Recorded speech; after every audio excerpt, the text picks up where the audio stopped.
MSLI TV رہنمائی بدلتی دنیا کے لیے۔ ایسا کوئی بچہ نہ ہو ہمارے اندر جو جاہل ہو۔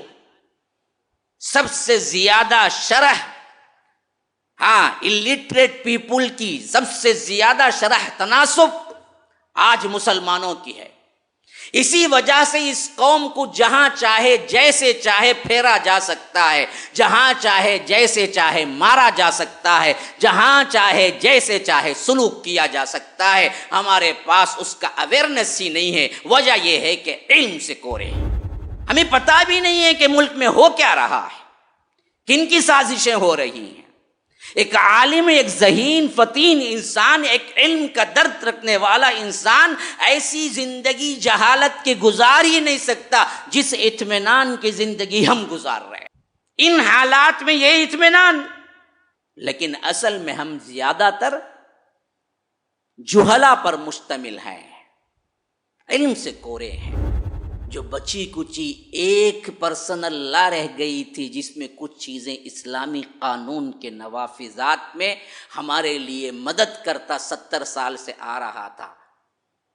ایک ایسا آپشن مسلمانوں کو موجود تھا کہ اس کے ذریعے وہ اسلامی قانون کا انفرادی طور پر بھی عمل کرنے کا ایک سیشن موجود تھا۔ اگر اس کو ہٹا دیا جائے تو پھر آپ کو آگے چل کر برما کی حالت نہیں ہوگی۔ میچورٹی کا تمام تر راز علم پر ہے، آزادی کا تمام تر راز علم پر ہے، اپنے آپ کو پہچاننے کا تمام تر راز علم پر ہے۔ علم نہ ہو تو پھر انسان جانور سے بھی بدتر ہو کے سمجھے گا کہ میں بہت بڑا انسان ہوں۔ تھوڑی دیر نہیں گزری وہ آ گیا، اس نے کہا کہ فقال احطت بما لم تحط به وجئتك من سبأ بنبأ یقین انی وجدت امرأة تملكهم وأوتيت من كل شيء ولها عرش عظیم وجدتها وقومها يسجدون للشمس من دون اللہ۔ کتنی باتیں دیکھے، ایک ہدہد کیوں نام آ گیا قرآن میں؟ علم، جانکاری بڑی ہوئی تھی۔ اس نے کہا کہ میں ایک ایسی بات کی خبر لایا ہوں اے سلیمان، وہ بات تم بھی نہیں جانتے، جن کو اللہ نے سمجھانے کا، درس دینے کا، مدرس ہونے کا، ٹیچر ہونے کا اللہ نے اعزاز بخشا ہے کہ امت کو اسے لے جاؤ، سکھاؤ، ٹیم بناؤ، تب جا کے معلوم ہوگا قانون کیا ہے، قانون کو بدلا کب جا سکتا ہے، قانون کو کیسے بدل رہے ہیں۔ آج ہمارے خلاف سازشیں کیوں ہو رہی ہیں؟ علم آئے تو ذہانت آئے گی، ذہانت آئے گی تو فطانت آئے گی، فطانت آئے گی تو پھر آپ ملک کے اتار چڑھاؤ کی سمجھ آپ کے ذہنوں میں آئے گی۔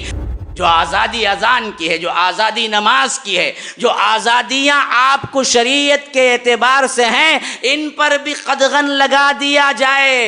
جاؤ جاؤ جا کے دیکھو وہاں جہاں پر ان کی حکومتیں ہیں اور میجارٹی ان کی اپنی ہے۔ اللہ کا شکر کہ یہاں نہیں ہے، لیکن میں نے اپنی آنکھوں سے دیکھا۔ ہندوستان کو پھرو دیکھو کہ خود ہندوستان کہنے والا ایک ملک ہونے کے باوجود بھی جہاں ان کی میجارٹی ہے، جہاں ان کا وزیر اعلیٰ ہے، وہاں پر مسلمانوں کو گاجر مولی کی طرح سلوک ہو رہا ہے، کوئی اہمیت نہیں ہے۔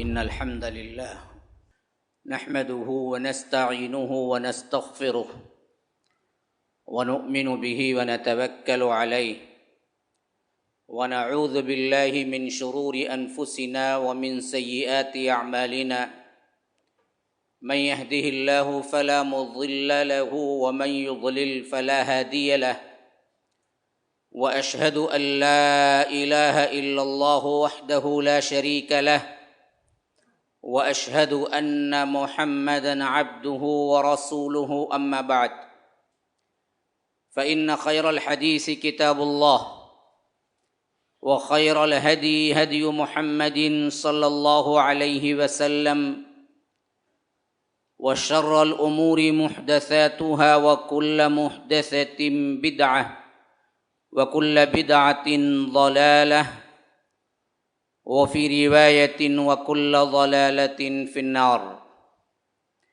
فأعوذ بالله السميع العليم من الشيطان الرجيم من همزه ونفثه ونفخه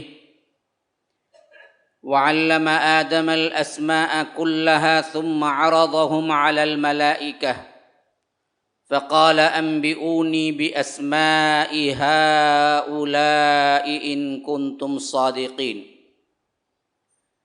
اللهم أرنا الحق حقا وارزقنا اتباعه وأرنا الباطل باطلا وارزقنا اجتنابه اللهم علمنا ما ينفعنا وانفعنا بما علمتنا وارزقنا علما رب اشرح لي صدري ويسر لي أمري واحلل عقدة من لساني يفقه قولي۔ اس اللہ کے نام سے ابتدا جس کے ناموں کی کوئی انتہا ہی نہیں۔ وَلَوْ أَنَّ مَا فِي الْأَرْضِ مِنْ شَجَرَةٍ أَقْلَامٌ وَالْبَحْرُ يَمُدُّهُ مِنْ بَعْدِهِ سَبْعَةُ أَبْحُرٍ مَا نَفِدَتْ كَلِمَاتُ اللَّهِ۔ اس ذات اقدس پر کروڑوں درود و سلام ہو جو تمام جہانوں کے لیے رحمت للعالمین بن کے آئے تھے۔ اللہم صلی علی محمد وعلی آل محمد كما صليت على إبراهيم وعلى آل إبراهيم إنك حميد مجيد وبارك على محمد وعلى آل محمد كما باركت على إبراهيم وعلى آل إبراهيم إنك حميد مجيد۔ برادران اسلام، واجب الاحترام بزرگوں، دوستوں، عزیز ساتھیوں، لائق احترام ماؤں اور بہنوں،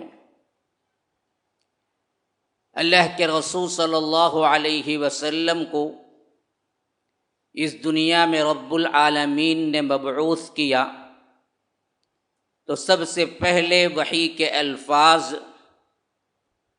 آپ سب کو معلوم ہیں، اقرا سے شروع ہوئی، اور اقرا کا مطلب ہے پڑھنا، اور اس نبی سے یہ خطاب ہوا ہے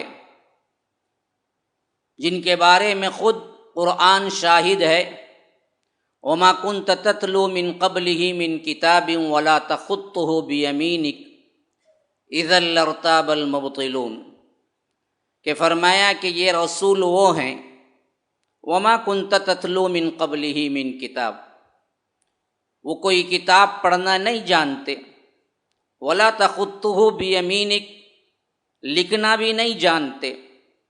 اگر ایسا ہوتا تو تمہارا شک کرنا بجا ہوتا کہ اس کلام کو انہوں نے لکھ لیا ہے یا انہوں نے خود گھڑ لیا ہے، لیکن تم کو معلوم ہے کہ یہ نبی نہ لکھنا جانتے ہیں نہ پڑھنا جانتے ہیں، اور 40 سال کی عمر تمہارے درمیان گزارے ہیں، اور اچانک اب ایک ایسا کلام پیش کر رہے ہیں جو تم اپنے آپ کو عرب کہنے کے باوجود بھی عاجز ہو، نہیں لا سکتے ہو، تو مان لو یہ اللہ کا کلام ہے۔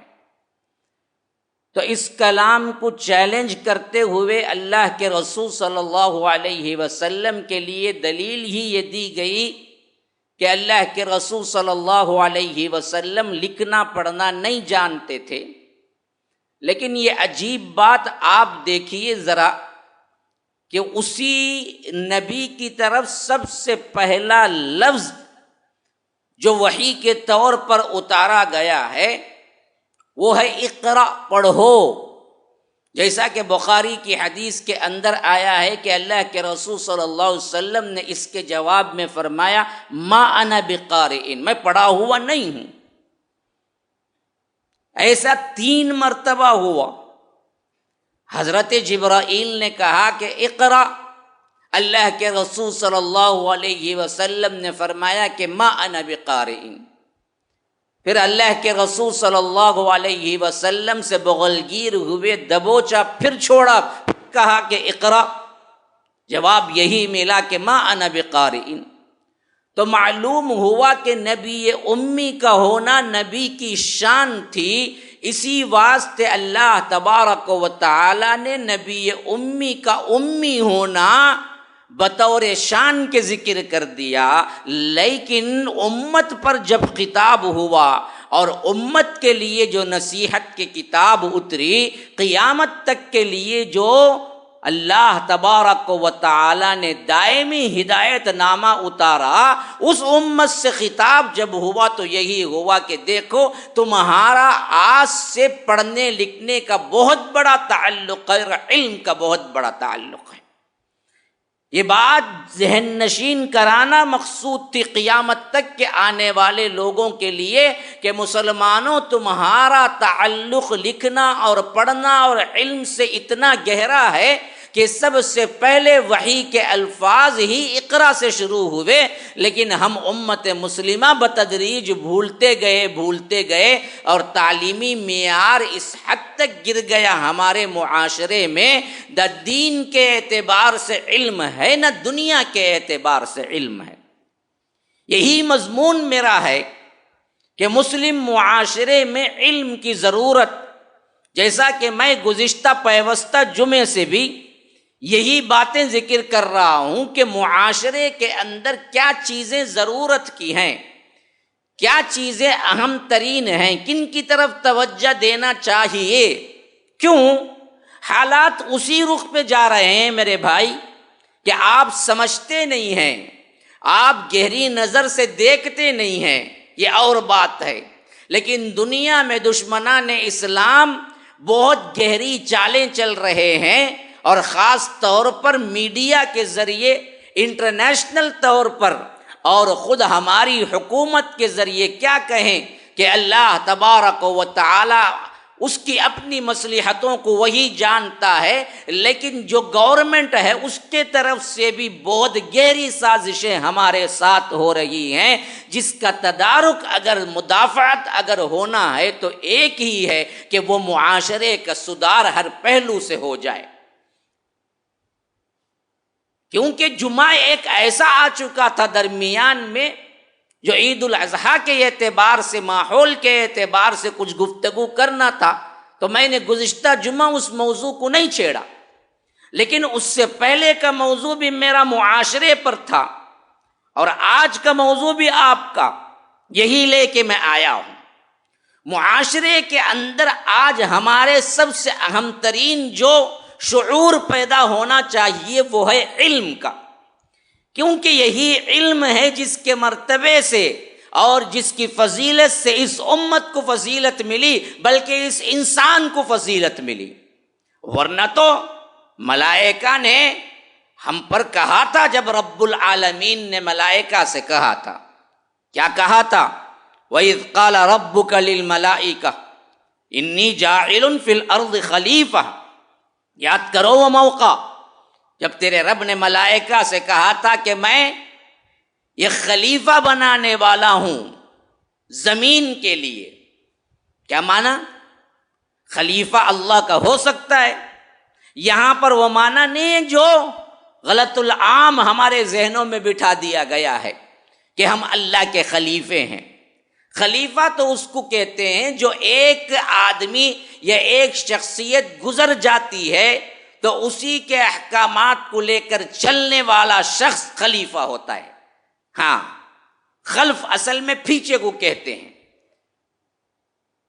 یہ چیز ایک کے پیچھے آنے والا، جبکہ رب العالمین زندہ پائندہ ہے، اس کو کبھی فنا نہیں ہے، اس کو کبھی موت نہیں ہے، تو اس کا خلیفہ کہاں سے آئے گا؟ تو یہ معنی نہیں ہے جو ہمارے ذہنوں میں بٹھا دیا گیا ہے کہ ہم اللہ کے خلیفہ ہیں۔ نہ، شیخ الاسلام امام ابن تیمیہ اس کی تشریح کرتے ہوئے صحیح لفظ اور صحیح مفہوم بیان کرتے ہیں، وہ یہ کہ خلیفہ بمعنی اس کی نسل کے اندر ایک دوسرے کے خلیفہ بنے گی، یہ ایسی نسل ہوگی جو ایک دوسرے کی جانشین بنتی رہے گی۔ باپ، پھر اس کا بیٹا بڑا ہو کے باپ کے منصب پہ آئے گا، پھر وہ مرے گا تو اس کا بیٹا، تو نسلاً بعد نسلاً یہ نسل ایک دوسرے کے ساتھ چلتی رہے گی جب تک کہ اللہ رکھنا چاہے، ورنہ تو یہاں پر وہ بات نہیں ہے جو عموم مشہور ہو گئی ہے۔ بہرکیف اللہ نے انسان کو پیدا کرنے کا اعلان ملائکہ کے سامنے ذکر کیا، تو ملائکہ نے جو بات اللہ تبارک و تعالیٰ کے سامنے رکھی وہ یہی تھی کہ اتجعل فیہا من یفسد فیہا، ایسی مخلوق کو اے اللہ تو کیوں بناتا ہے؟ کیا کریں گے؟ فساد برپا کریں گے۔ ہاں، کیوں بناتا ہے ایسی مخلوق کو؟ من یفسد فیہا، پہلا لفظ کہا یہ فسادی ہیں، لڑائی جھگڑا کریں گے۔ دوسرا کہا وَيَسْفِكُ الدِّمَاء، خون بہائیں گے، ایک دوسرے کو قتل کریں گے، ایک دوسرے کی جان لیں گے۔ فرشتوں کو غیب کا علم تھوڑی تھا کہ یہ انسان کرے گا، انہوں نے کیوں کہا یہ بات؟ اصل میں ہمارے سے پہلے زمین میں جنات تھے، اللہ نے انسانوں کو بنایا تو جنات کو ساحلوں اور جنگلوں کی طرف کر دیا اور زمین میں انسانوں کو آباد کیا، لیکن ہمارے سے پہلے آباد رہنے والے جنات تھے، اور جنات نے اس زمین پہ یہی کیا۔ اسی واسطے انہوں نے دیکھا تھا کہ جنات جب زمین پر تھے تو ان لوگوں نے بھی یہی کیا، فساد برپا کیا اور لڑائی جھگڑا کیا، تو اسی پر انہوں نے کیا کیا، یہ بھی ایسی ہی مخلوق ہوگی جو فساد برپا کرے گی، خون خرابہ کرے گی۔ تو اللہ تبارک و تعالی نے اس کے جواب میں یہ نہیں کہا کہ وہ خون خرابہ نہیں کرے گی، وہ فساد برپا نہیں کرے گی، بلکہ فرمایا کہ انی اعلم ما لا تعلمون، جو میں جانتا ہوں وہ تم نہیں جانتے۔ اور اس مسئلے کے حل کے اعتبار سے بطور شہادت کے پیش کیا تو کیا کیا؟ فرمایا کہ وَعَلَّمَ آدَمَ الْأَسْمَاءَ كُلَّهَا، ہم نے آدم کو پیدا کیا تو ان کو تمام علم دے دیا۔ ہاں، علم آدم الاسماء كلها، ہر قسم کا علم آدم کو ہم نے دے دیا، پورے اسماء سکھا دیے، زمین کو کیا کہتے ہیں، آسمان کو کیا کہتے ہیں، چاند سورج کو کیا۔ پہلا انسان کچھ نہیں جانتا کس کو کیا بولنا ہے، کائنات کا پورا اسم، اسماء اس کی جمع ہے، پورے نام ہم نے ان کو سکھا دیے، اور اس نام کو سکھانے کے بعد، اس علم کو دینے کے بعد ہم نے فرشتوں کے سامنے پیش کیا کہ ثم عرضهم علی الملائکہ، کہ اب دو بدو سوال جواب ہو جائے۔ فقال انبئونی باسماء ہؤلاء، اب جو آدم پوچھیں گے جو نام تم سے، ان کنتم صادقین، اگر تم اپنے قول میں سچے ہو کہ انسان فساد برپا کرے گا، انسان خون خرابہ کرے گا، یہ تم کہہ رہے ہو فرشتوں، تو آدم اب تمہارے سے پوچھیں گے اس کو کیا کہتے ہیں، اس کو کیا کہتے ہیں، اس کو کیا کہتے ہیں، ذرا جواب دے کے دکھاؤ۔ حضرت آدم علیہ السلام نے جب پوچھا، فرشتوں کو پتہ نہیں تھا، فرشتوں کو تو وہی علم ہے جتنا رب نے دیا ہے، انہیں کیا پتا۔ انہوں نے کہا کہ قالوا سبحانک لا علم لنا الا ما علمتنا، اے اللہ ہمارا اعتراض بیکار ہے، تو پاک ہے، ہاں وہی جو کچھ ہم کو جو معلوم ہے وہی ہے جو تو نے سکھایا ہے، انک انت العلیم الحکیم، کہ تو علم والا حکمت والا ہے۔ ہم نے غلطی کر دی اعتراض کر کے، گویا کہ یوں کہہ رہے ہیں، تو اسی لیے اللہ نے کہا کہ قال یا آدم انبئہم باسمائہم، آدم اب فرشتوں کو بتاؤ کہ ان کے نام کیا ہیں۔ تو آدم نے بتایا، تو جو بات پہلے ہوئی تھی فسادی ہوگا، خون خرابہ کرے گا، خون ریزی کرے گا، اس بات کو اللہ تبارک و تعالی نے علم کے ذریعے رد کیا، کہا کہ دیکھو یہ علم والا ہے اور تم علم والے اتنے نہیں ہو، میں نے ان کو زیادہ علم دیا، اور علم کے بنیاد پر آج فرشتوں کو وہ جواب دے رہے ہیں، بتا رہے ہیں کہ یہ کیا کیا ہے۔ تو پہلا انسان بحیثیت انسان کے بھی برتری اگر مخلوقات پہ حاصل کرتا ہے تو وہ علم ہے۔ اب اسی تناظر میں ایک بات یاد رکھ لیجئے، جس کو علم نہیں ہے وہ فسادی بھی ہوگا، لڑائی جھگڑا بھی کرے گا، حتیٰ کہ علم والا بھی کبھی کبھی اس نہج پہ اتر آتا ہے تو انسانوں کی زبان سے پہلا لفظ یہی نکلتا ہے کہ کیا جی جاہل کی طرح بولتے ہیں، گویا کہ عالم نہیں بولتا ہے، عالم جھگڑا نہیں کرتا ہے، عالم ادب میں رہتا ہے، علم جاننے والا غصے میں بھی اپنے آپ کو کنٹرول رکھتا ہے۔ گویا کہ ایک عوامی طور پر محاورتاً بھی یہ بات ہم جانتے ہیں کہ کوئی عالم، کوئی ڈاکٹر، کوئی میں دراصل کیا ہے، دنیاوی اور دینی دونوں کو الگ نہیں کر رہا ہوں میں. پہلے اب کیا ہے، دنیاوی اور دین دونوں کے علم کو جوڑ کر ہی بتا رہا ہوں کہ ایک عالم ہو، ایک ڈاکٹر ہو، ایک انجینئر ہو، خواہ دنیا پڑھا ہو، خواہ وہ آخرت کا علم پڑھا ہو، دین پڑھا ہو، اگر وہ کچھ پڑھا ہو وہ لڑائی جھگڑا کرتا ہے تو لوگ کہتے ہیں ارے جاہل کی طرح، بھائی کیا ڈاکٹر بھائی تمہیں ایسے الفاظ بولتے ہیں. گویا کہ انسان کے اندر یہ بات خود کھٹکتی ہے کہ عالم کو ادب ہوا، عالم اچھی زبان استعمال کرے، عالم لڑائی جھگڑا نہیں کرتا، خواہ وہ دنیا کا عالم ہو یا دین کا. لیکن علم سے تہذیب تمدن بڑھتی ہے، یہ ہر کوئی مانتا ہے، اور جہالت سے تہذیب و تمدن مٹتی ہے، یہ ہر کوئی مانتا ہے. آج ہمارے معاشرے کی پسماندگی کا سب سے بڑا سبب جہالت ہے. اور عجیب بات یہ ہے کہ نہ دین کا علم ہے معاشرے میں، نہ دنیا کا علم ہے معاشرے میں. ہمارا معاشرہ ہر لحاظ سے پسماندہ، کمزور، دین کے اعتبار سے، دنیا کے اعتبار سے علم نہ ہونے کی وجہ سے ہے. بس ہمارے معاشرے کو کوئی کام کرنا ہے تو سب سے اہم ترین چیز علم سکھاؤ، دنیاوی ہو یا اخروی ہو، دینی ہو یا دنیاوی ہو، لیکن علم سکھاؤ، علم کے درجے کو بلند کرو معاشرے کے اندر. کوئی بچہ عالم نہیں بن سکتا تو کم از کم انجینئر ڈاکٹر تو بنے، ڈاکٹر نہیں بن سکتا تو عالم تو بنے. بہرکیف یہ دونوں علم تو ہوں، ایسا کوئی بچہ نہ ہو ہمارے اندر جو جاہل ہو. سب سے زیادہ شرح الٹریٹ پیپل کی سب سے زیادہ شرح تناسب آج مسلمانوں کی ہے. اسی وجہ سے اس قوم کو جہاں چاہے جیسے چاہے پھیرا جا سکتا ہے، جہاں چاہے جیسے چاہے مارا جا سکتا ہے، جہاں چاہے جیسے چاہے سلوک کیا جا سکتا ہے. ہمارے پاس اس کا اویئرنیس ہی نہیں ہے. وجہ یہ ہے کہ علم سے کورے، خواہ وہ دنیاوی علم ہے، خواہ وہ دین کا علم ہے. آج ہمارا پرائم منسٹر بات کرتا ہے یکساں سول کوڈ کے بارے میں، اور یہ مدعا اٹھتا ہے تو ہمیں اس بات کا پتہ بھی نہیں چلتا کہ یکساں سول کوڈ کیا ہے اور اس کے علاوہ قانون شریعت کیا ہے. ہم کو نہ دنیا کا پتہ ہے، نہ آخرت کا پتہ ہے، نہ دنیاوی حالات معلوم، نہ آخرت کے حالات معلوم.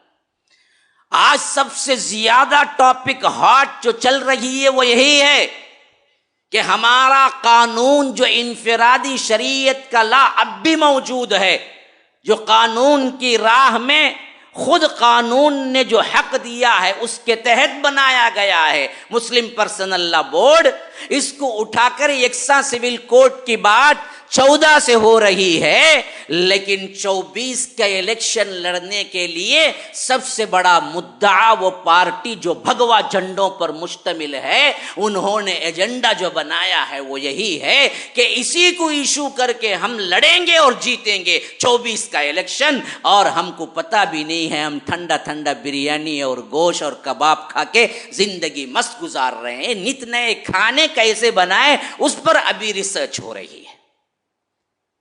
ہمیں اس کا کوئی خیال نہیں ہے، ہمیں پتہ بھی نہیں ہے کہ ملک میں ہو کیا رہا ہے، کن کی سازشیں ہو رہی ہیں. ایک عالم، ایک ذہین فطین انسان، ایک علم کا درد رکھنے والا انسان ایسی زندگی جہالت کی گزار ہی نہیں سکتا جس اطمینان کی زندگی ہم گزار رہے ہیں. ان حالات میں یہ اطمینان، لیکن اصل میں ہم زیادہ تر جہلا پر مشتمل ہیں، علم سے کورے ہیں. جو بچی کچی 1% لا رہ گئی تھی جس میں کچھ چیزیں اسلامی قانون کے نوافذات میں ہمارے لیے مدد کرتا 70 سال سے آ رہا تھا. ایک ایسا آپشن مسلمانوں کو موجود تھا کہ اس کے ذریعے وہ اسلامی قانون کا انفرادی طور پر بھی عمل کرنے کا ایک سیشن موجود تھا. اگر اس کو ہٹا دیا جائے تو پھر آپ کو آگے چل کر برما کی حالت نہیں ہوگی. تو ہمارے مسلمان پوچھیں گے برما میں کیا ہوا مول صاحب؟ ہم کو تو معلوم ہی نہیں ہے برما میں ہوا کیا. کیا ہماری حالت اندلس کسی نہیں ہو جائے گی؟ تو ہم پوچھیں گے اندلس میں کیا ہوا مول صاحب؟ ہم کو تو پتہ ہی نہیں اندلس ہے کیا بلا، کس چڑیا کا نام ہے؟ کیا کسی گدے وغیرہ کا نام ہے کیا اندلس؟ کیونکہ ہم نے نہ تاریخ پڑھا، نہ علم حاصل کیا، نہ دین کا نہ دنیا کا۔ کریں تو کیا کریں، کس نہج سے سمجھائیں ہم؟ تاریخ کو کس نہج سے بتائیں کہ بھائی تم پر بیتنے والا ہے وہ سب کچھ جو اس سے پہلے اسلامی تاریخ میں بڑے بڑے ان مکاروں نے ہم پر چلائے تھے، وہ تمام چیزیں ہی ہمارا چائے والا جا جا کے سیکھ کے آتا ہے۔ ابھی امریکہ کا دورہ ہوا تو خامخواہ چائے پینے گیا، یہاں نہیں چائے ملتی اچھی۔ لوگ بولتے مول صاحب کائی کو بولتے مول صاحب بیچ میں چائے والا بغیر بھی بول سکتے۔ میں مجبور اس واسطے ہوں کہ ہمارا جو خطاب جن سے ہو رہا ہے کم از کم اتنا اشارہ نہ دوں تو بات وہ بھی نہیں سمجھیں گے، ورنہ آپ بتائیں کہ ہم سمجھتے ہیں بغیر اشارے کے بھی تو میں بولتا بھی چھوڑ دیتا ہوں۔ میں ان سے مخاطب ہوں بدقسمتی سے، میرے اپنے قوم اور میرے اپنے وطن اور میرے مسلمان ایسے ہیں کہ اشاروں کو بھی سمجھتے تو ہم بظاہر کیا ہیں ان الفاظ کو استعمال کرنا پڑتا ہے۔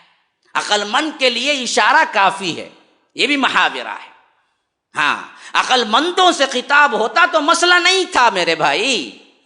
مسئلہ تو یہ ہے کہ ہم سوچ سمجھ سے عاری ہیں، یہ دنیا کی چند زندگی، اس کا اٹھان، اس کا آرام، بس یہی سب کچھ بن کے رہ گیا ہے۔ اس کے علاوہ ہمارے پاس نہ سوچنے کی فکر ہے، نہ وقت ہے، نہ ہم اس سے زیادہ سوچ سکتے ہیں۔ ہماری سطح ہی اتنی انتہائی گر چکی ہے کہ ہم اپنے میں میرے بچے دوسرے سب لچے کے اعتبار سے چل رہے ہیں، اس کے علاوہ کچھ نہیں۔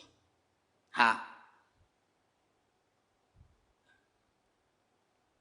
کہاں کہاں روئیں ہم، کن کن باتوں کو لائیں۔ علم کی پسماندگی اللہ تبارک و تعالی کی قسم کھا کے کہتا ہوں ہر لحاظ کی پسماندگی ہے۔ علم کی بڑھوتری ہر لحاظ سے بڑھوتری ہے۔ اسی وجہ سے آپ دیکھیں گے اللہ کے رسول صلی اللہ علیہ وسلم کے آنے کے بعد جس علم کی ترویج و اشاعت ہوئی وہ اس سے پہلے کے تمام قومیں آنے سے پہلے کے پورے سال ملا لیں اور ایک اللہ کے رسول کے صلی اللہ علیہ وسلم کے 23 سال ملا لیں، اس علم کی برتری اور پچھلے 2000 سال بنی اسرائیل کے دور کو ملا کے دیکھ لیں، یہ 23 سال میں وہ کام ہوا جو 1000 سال میں نہیں ہوا تھا۔ پھر اس کے بعد دیکھیں اللہ کے رسول صلی اللہ علیہ وسلم کے آنے کے بعد سے آج سے ہم 1444 چل رہا ہے تو اس سال تک جتنی دنیا کی ترقی ہوئی، کیا اس سے پہلے ان لوگوں کے ہاتھوں میں تورات 2000 سال نہیں رہی؟ موسیٰ کے ہاتھ، موسیٰ کی قوم حضرت بنی اسرائیل حضرت موسیٰ علیہ السلام کے قوم کے ہاتھوں میں، لیکن ترقی یہ ہوئی جو یہاں پر ہو رہی ہے۔ ترقی کا تمام تر راز علم پر ہے، میچورٹی کا تمام تر راز علم پر ہے، آزادی کا تمام تر راز علم پر ہے، اپنے آپ کو پہچاننے کا تمام تر راز علم پر ہے۔ علم نہ ہو تو پھر انسان جانور سے بھی بدتر ہو کے سمجھے گا کہ میں بہت بڑا انسان ہوں۔ علم بتاتا ہے کہ تم کو کیا کرنا ہے۔ اسی واسطے اس کے فضیلت کے اعتبار سے ایسے ایسے واقعات قرآن مجید میں موجود ہیں، آپ حیران رہ جائیں گے۔ ایک واقعہ علم کا بتا رہا ہوں، دیکھیے اللہ کے رسول صلی اللہ علیہ وسلم کے پہلے آنے والے انبیاء کرام میں سے حضرت موسیٰ علیہ السلام کا مرتبہ کتنا بلند ہے، آپ سب کو معلوم ہے۔ اللہ نے انہیں منتخب کیا اپنے کلام کے لیے، فرمایا وَكَلَّمَ اللَّهُ مُوسَىٰ تَكْلِيمًا، اللہ نے منتخب کر لیا موسیٰ کو کلام کرنے کے لیے، جیسے کلام کیا جاتا ہے، ہاں جیسے عام بات چیت ہوتی ہے ویسے رب نے اپنے بندوں میں سے کسی کو خاص کیا تو وہ موسیٰ علیہ السلام ہے۔ ہاں اللہ کے رسول بھی ڈائریکٹ بات کی ہے معراج میں، لیکن حضرت موسیٰ انگنت دفعہ بات کی ہے اللہ سے ڈائریکٹ، جب چاہتے تھے بات کرتے تھے، یہ ان کی خصوصیت تھی۔ ایسے بڑے پیغمبر جن کو رب نے اپنے کلام کے لیے منتخب کر لیا، لیکن علم کے بارے میں جب بات آئی تو اللہ تبارک و تعالی نے فرمایا کہ جاؤ، تم سے بھی ایک بڑا انسان علم والا ہے، جاؤ اس کے پاس علم ہے، سیکھو۔ آپ کو وہ واقعہ سورہ کہف میں مل جائے گا۔ علم کی بڑھوتری پر، علم کی فضیلت پر سب سے بڑی دلیل ہے موسیٰ جیسے پیغمبر۔ صحیح بخاری کی روایت کے مطابق اس واقعے کے پس منظر میں بیان ہوئی حدیث، حضرت موسیٰ علیہ السلام ایک جگہ واس کر کے اترے اور وہاں سے جا رہے تھے تو ایک پوچھنے والے نے پوچھا کہ حضرت موسیٰ سے، ایسا فصیح و بلیغ اور نصیحت بھرا واس تھا کہ وہ متاثر ہو کے پوچھا کہ آپ سے بھی بڑا عالم کوئی موجود ہے؟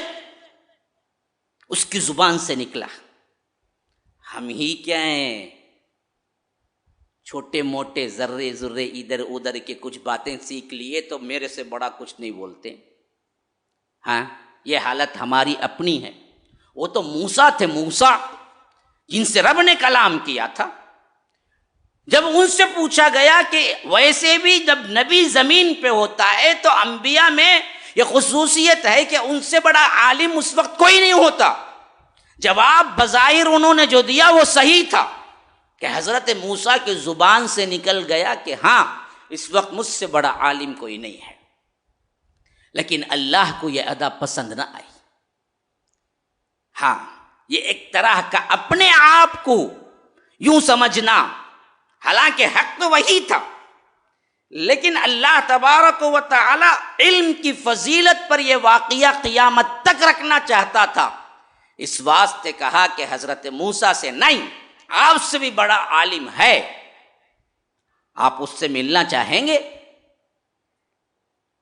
تو حضرت موسیٰ نے کہا کہ اے اللہ، مجھ سے بھی بڑا ہے؟ جب وہ عالم ہے اور مجھ سے بڑا ہے تو میں ضرور ملنا چاہوں گا، کچھ بھی ہو جائے مجھے راستہ سو دکھا۔ اللہ نے کہا کہ جاؤ، سفر کرو فلاں جگہ کی طرف، اور نشانی یہ ہوگی کہ ایک مچھلی ساتھ لے لو، ہاں، کھانے کی مچھلی تلی ہوئی مردہ، نشانی یہی ہوگی کہ تم اگر وہ مچھلی کو دیکھو کہ کہیں وہ زندہ ہو کے راستہ بنا کے سمندر میں چلی گئی ہے تو وہیں وہ شخصیت مل جائے گی جو تم سے بڑا عالم ہے۔ یہ پورا واقعہ آپ پڑھ جائیے، میرے پاس اصل میں خطبے کا وقت بڑا تنگ ہوتا ہے، پھر بھی میں جلدی ختم کرتا ہوں، پھر بھی شکایتیں ہوتی ہیں کہ مولانا بہت لمبا کرتے ہیں، اتنا لمبا لوگ پریشان ہو جاتے ہیں۔ اب میں کیا کروں، لیکن میری نظر میں تو وہ بڑا مختصر ہی ہوتا ہے۔ اللہ تعالیٰ پورا واقعہ ذکر کرتا ہے، وَإِذْ قَالَ مُوسَىٰ لِفَتَاهُ لَا أَبْرَحُ حَتَّىٰ أَبْلُغَ مَجْمَعَ الْبَحْرَيْنِ أَوْ أَمْضِيَ حُقُبًا فَلَمَّا بَلَغَا مَجْمَعَ بَيْنِهِمَا نَسِيَا حُوتَهُمَا فَاتَّخَذَ سَبِيلَهُ فِي الْبَحْرِ سَرَبًا فَلَمَّا جَاوَزَا قَالَ لِفَتَاهُ آتِنَا غَدَاءَنَا لَقَدْ لَقِينَا مِنْ سَفَرِنَا هَٰذَا نَصَبًا قَالَ أَرَأَيْتَ إِذْ أَوَيْنَا إِلَى الصَّخْرَةِ فَإِنِّي نَسِيتُ الْحُوتَ وَمَا أَنسَانِيهُ إِلَّا الشَّيْطَانُ أَنْ أَذْكُرَهُ وَاتَّخَذَ سَبِيلَهُ فِي الْبَحْرِ عَجَبًا قَالَ ذَلِكَ مَا كُنَّا نَبْغِي فَارْتَدَّا عَلَىٰ آثَارِهِمَا قَصَصًا فَوَجَدَا عَبْدًا مِّنْ عِبَادِنَا آتَيْنَاهُ رَحْمَةً مِّنْ عِندِنَا وَعَلَّمْنَاهُ مِن لَّدُنَّا عِلْمًا۔ آ گئی وہ بات وہی علم کی جو میں کہہ رہا تھا۔ اللہ تعالیٰ کہتا ہے کہ حضرت موسیٰ اپنے شاگرد کو لے کے نکلے، یہاں پر وہ نام نہیں آیا، یہاں آیا ہے لِفَتَاهُ لَا أَبْرَحُ۔ فتح اصل میں کسے کہتے ہیں؟ جوان کو کہتے ہیں فتح۔ ہاں، قالوا سمعنا فتى يذكرهم، حضرت ابراہیم کے لیے بھی یہ لفظ استعمال ہوا ہے فتح۔ تو حضرت موسیٰ علیہ السلام کے جو شاگرد تھے وہ ایک نوجوان تھے۔ دوسرے تفسیری روایات میں آیا ہے کہ وہ ان کے شاگرد یوشع بن نون تھے جو آگے چل کر خلیفہ بنے۔ گویا کہ یہی پوزیشن تھی حضرت موسیٰ کے پاس جیسے اللہ کے رسول صلی اللہ علیہ وسلم کے پاس حضرت ابو بکر صدیق کی پوزیشن تھی، یوشع بن نون کی۔ تو وہ ساتھ میں تھے. چلتے رہے یہاں تک کہ حضرت موسیٰ کہتے ہیں کہ بھائی تھک گیا ہوں میں چلتے چلتے. غدانا لقد لقینا، اب وہ ناشتہ لاؤ جی، تھکاوٹ کی وجہ سے بھوک بھی لگ رہی ہے، جو ہم نے ناشتہ لے کے چلے تھے وہ تو لاؤ کہ ہم ذرا کھائیں گے. تو تب جا کے ان کے شاگرد کہتے ہیں ناشتہ کہاں سے لاؤں؟ جس مچھلی کو ناشتہ بنا کے نکلے تھے میں نے دیکھا کہ فلاں جگہ ہم انتظار میں بیٹھے کچھ دیر، تھکاوٹ کی وجہ سے وہیں تو وہ مچھلی ہوئی زندہ ہوئی اور فاتخذ سبیلہ فی البحر سربا کے ایک عجیب ترین راستہ بنا کے سمندر میں چلی گئی. حضرت موسیٰ نے کہا کہ ارے کیا بھائی، وہی تو یاد رکھنا تھا، اصل میں وہی تو میٹنگ پوائنٹ تھا ہمارا ملاقات کا، جہاں مچھلی بن کے کیا زندہ بن کے نکل گئی، تم نے بتایا ہی نہیں. تو انہوں نے کہا کہ وما انسانی ہو الا الشیطان ان اذکر، میں تو بتانا ہی چاہتا تھا لیکن شیطان ذہن سے بھلا دیا. حضرت موسیٰ نے کہا کہ نہیں، اب تو ہمیں کیا کرنا ہے، فارتدا علی آثارہما، اپنے قدموں کے پیچھے جیسے جو میں نقشے ملے ہم کو نقش قدم پہ پھر ہم واپس جائیں گے، کیونکہ وہ صاحب وہیں ملنے والے تھے جہاں یہ مچھلی جائے گی. تو اللہ تعالیٰ کیا کہتا ہے وہاں پر، یہ ہے پوائنٹ آؤٹ کرنے کی سب سے اہم ترین بات. فوجدا عبدا من عبادنا، ان لوگوں نے پایا وہاں پر میرے بندوں میں سے ایک بندہ. ہاں، فوجدا عبدا من عبادنا آتیناہ رحمتا من عندنا، ہم اپنے خاص طور پر ان پر رحمت کیے تھے اپنے پاس سے، اور وعلمناہ من لدنا علما، ہم نے انہیں علم دیا تھا، ہم نے انہیں سکھایا تھا ایک علم جو ایک ایسا علم تھا جو ان کے ساتھ خاص تھا. اہل علم کی یہ شان ہے. اسی علم کی بڑھوتری کے لیے حضرت موسیٰ وقت کے پیغمبر کو حکم ملا کہ جاؤ ان صاحب سے ملاقات کرو. اب یہ لمبا واقعہ ہے خضر کا، لیکن واقعہ بیان کرنا مقصود نہیں ہے مجھے، میں علم کی فضیلت کے اوپر بیان کر رہا ہوں بس. آج ہماری سوسائٹی پر غور کیجئے، علم کی شرح کتنی ہے، خواہ وہ دنیاوی ہو خواہ وہ دینی ہو، دونوں کے بارے میں بالکل زیرو. اکا دکا مل جائیں گے اہل علم. اللہ کے لیے علم کی ترویج و اشاعت کے لیے ایک کمیٹی بناؤ، اہل علم جڑیں.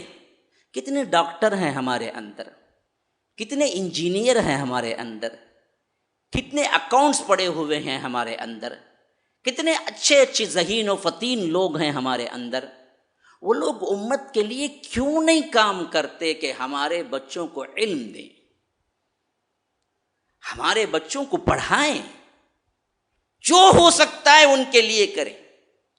ابھی 10th مکمل نہیں ہوا، ہم سوچوں کہ ہمارے بچوں کو گائیڈنس کریں کہ +2 میں کون سی گروپ لینا، کیوں لینا، اور تمہارا مطمع نظر کیا ہے آگے جا کر.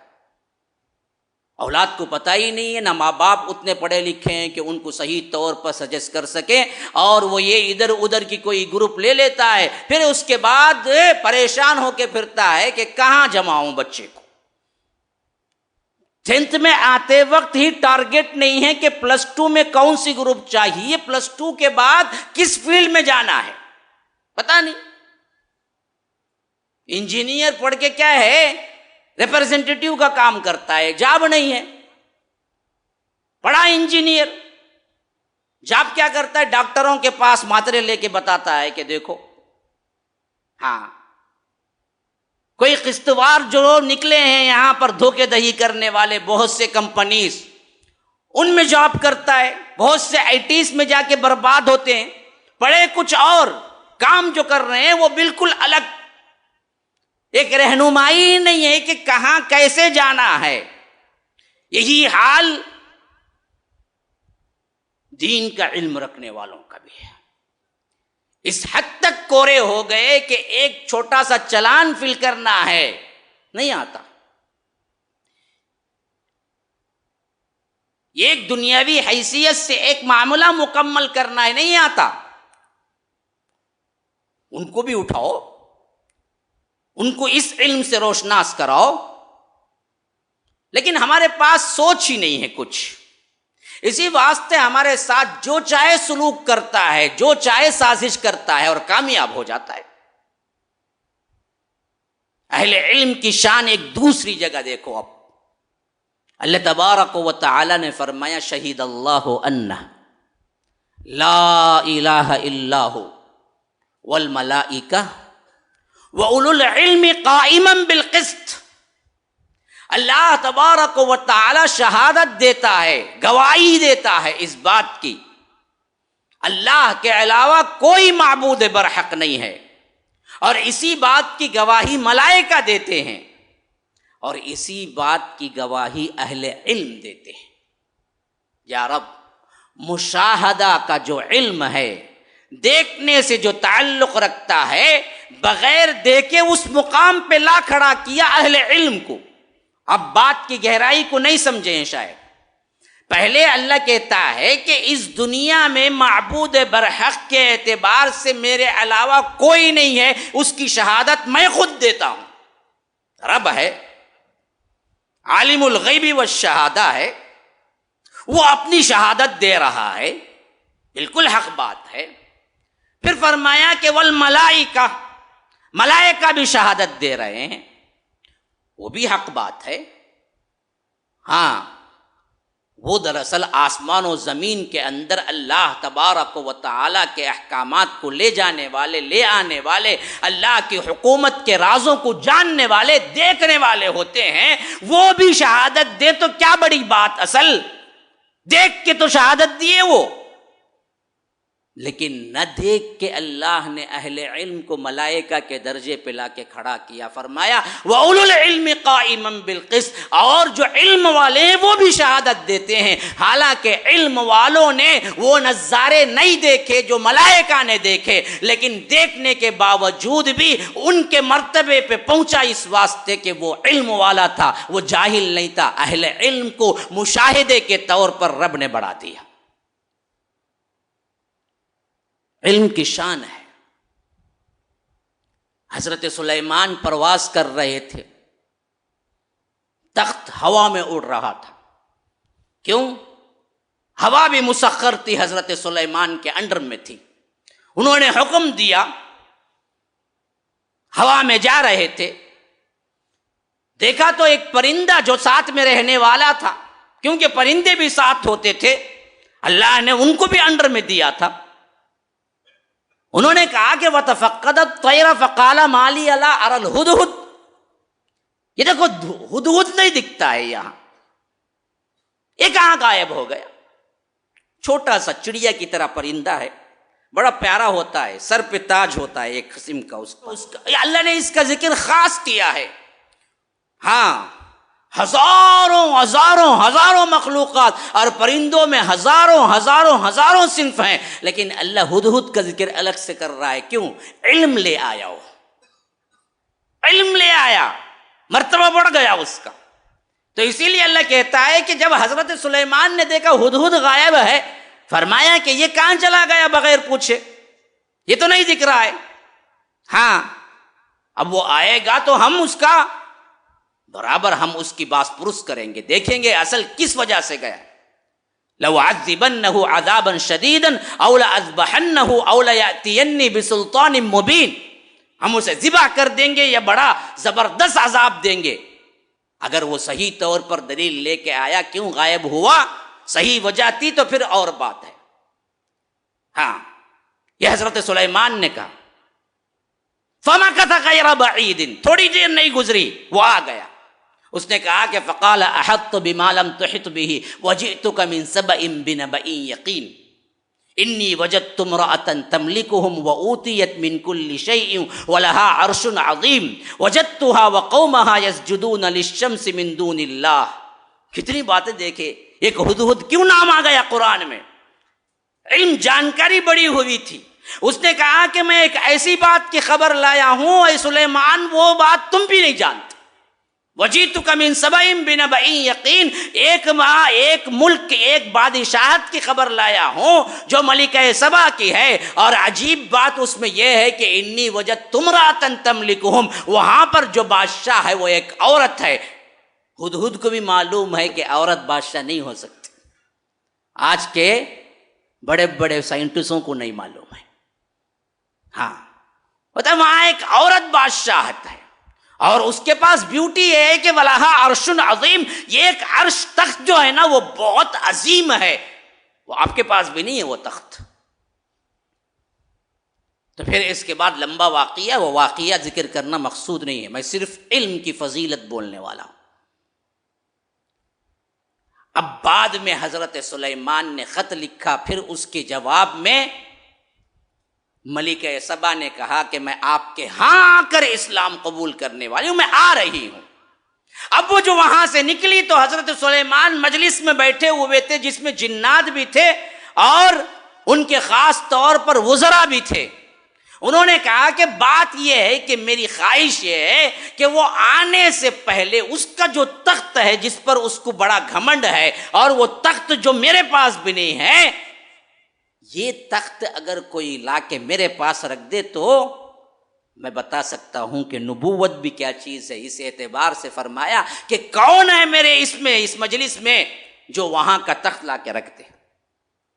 ایک قوی ہیکل جن، عفریت من الجن، اللہ کہتا ہے قال عفریت من الجن انا آتیک بہ قبل ان تقوم من مقامک وانی علیہ لقوی امین۔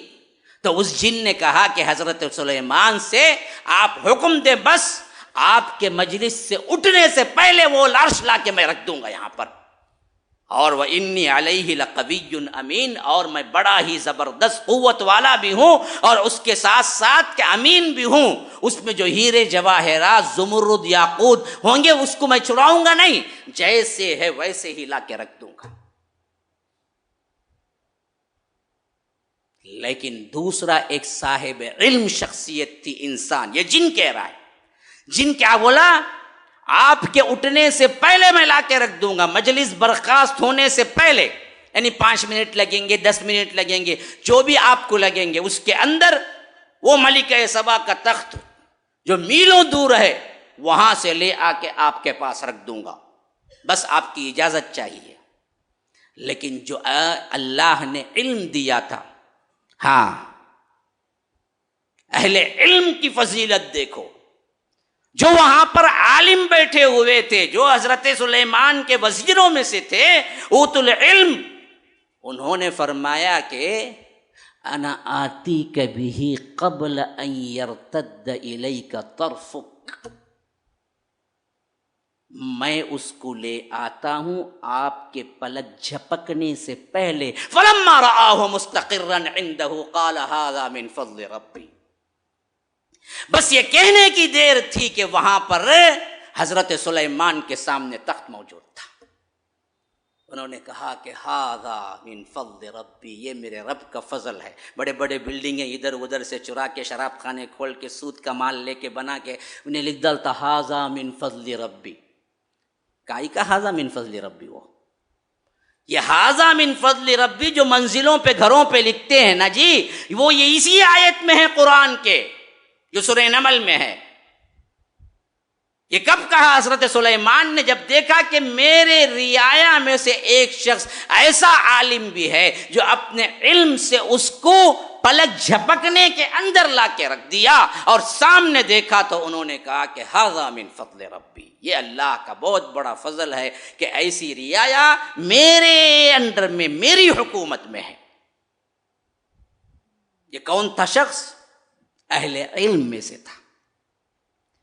ہاں، تو علم اصل میں ہر چیز کی ترقی ہے میرے بھائی، جہل ہر چیز کی آپ کے لیے بربادی ہے۔ آج ہمارے معاشرے کو خلاصہ یہی ہے میرے دوستو، علم سے روشناس کراؤ، بچوں کو ذہن میں ڈالو mechanic, cycle mechanic, motor mechanic بننا مطمح نظر نہیں ہے، تم اہل علم میں شمار ہونا ہے، علم حاصل کرو۔ ذہنیتوں کو، سطح کو بڑھاؤ، انہیں سمجھاؤ. جن کو اللہ نے سمجھانے کا، درس دینے کا، مدرس ہونے کا، ٹیچر ہونے کا اللہ نے اعزاز بخشا ہے کہ امت کو اسے لے جاؤ، سکھاؤ، ٹیم بناؤ. تب جا کے معلوم ہوگا قانون کیا ہے، قانون کو بدلا کب جا سکتا ہے، قانون کو کیسے بدل رہے ہیں.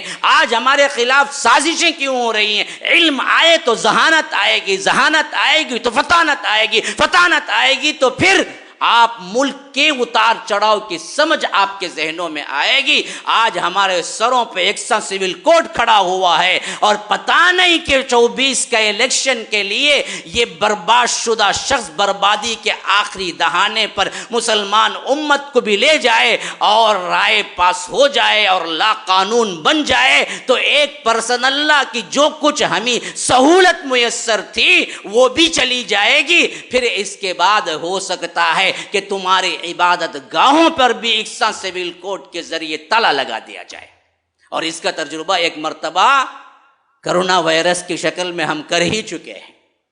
کوئی بڑی بات نہیں ہے کہ تالا لگ جائے.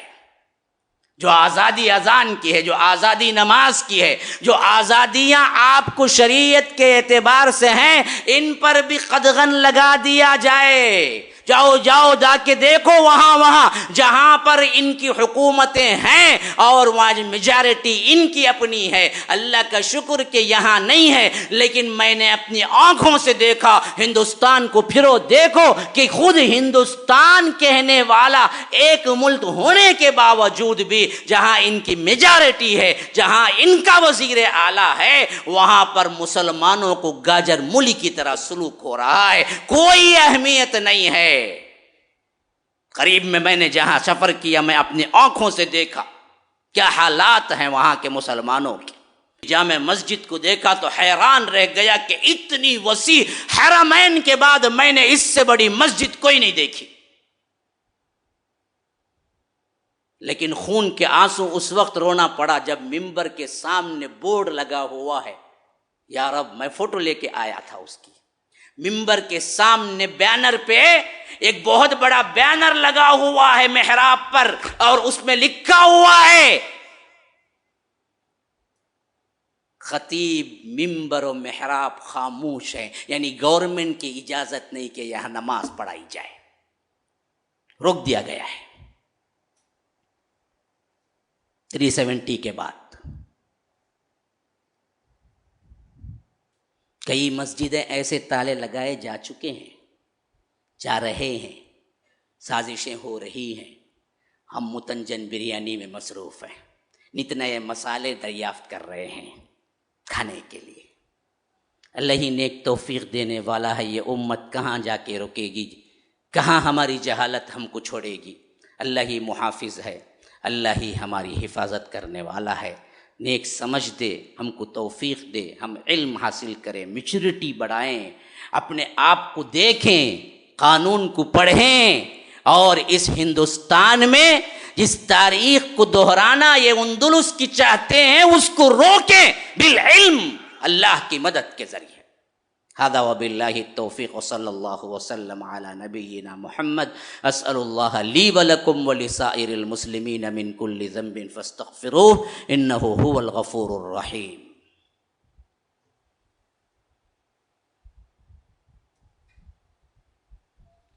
الحمد لله حمدا كثيرا كما أمر، وأشهد أن لا إله إلا الله وحده لا شريك له إدغاما لمن جحد به وكفر، وصلى الله وسلم على نبينا محمد. فأعوذ بالله السميع العليم من الشيطان الرجيم من همزه ونفثه ونفخه. إن الله وملائكته يصلون على النبي يا أيها الذين آمنوا صلوا عليه وسلموا تسليما. اللهم صل على محمد وعلى آل محمد كما صليت على إبراهيم وعلى آل إبراهيم إنك حميد مجيد. وبارك على محمد وعلى آل محمد كما باركت على إبراهيم وعلى آل إبراهيم إنك حميد مجيد. وصل على جميع الأنبياء والمرسلين والملائكة المقربين والخلفاء الراشدين خصوصا منهم أبي بكر وعمر وعثمان وعلي رضوان الله تعالى عن الصحابة كلهم أجمعين. فأعوذ بالله من الشيطان الرجيم. إن الله يأمر بالعدل والإحسان وإيتاء ذي القربى وينهى عن الفحشاء والمنكر والبغي يعظكم لعلكم تذكرون. اذكروا الله يذكركم وادعوه يستجب لكم ولذكر الله أكبر والله يعلم ما تصنعون. السلام علیکم ورحمۃ اللہ وبرکاتہ۔ آپ بخوبی جانتے ہیں کہ مسجد السلام کے اخراجات کافی زیادہ ہیں اور یہ تمام کے تمام آپ لوگوں اہل خیر حضرات کے تعاون سے ہی پورے ہوتے آ رہے ہیں۔ اس لیے آپ تمام سے گزارش ہے کہ جاتے ہوئے اللہ کے راستے میں زیادہ سے زیادہ دے کر جائیں۔ اللہ رب العالمین ہمیں اس کا بدلہ دنیا و آخرت میں عطا کرے۔ شکراً، جزاکم اللہ خیراً۔ السلام علیکم ورحمۃ اللہ وبرکاتہ۔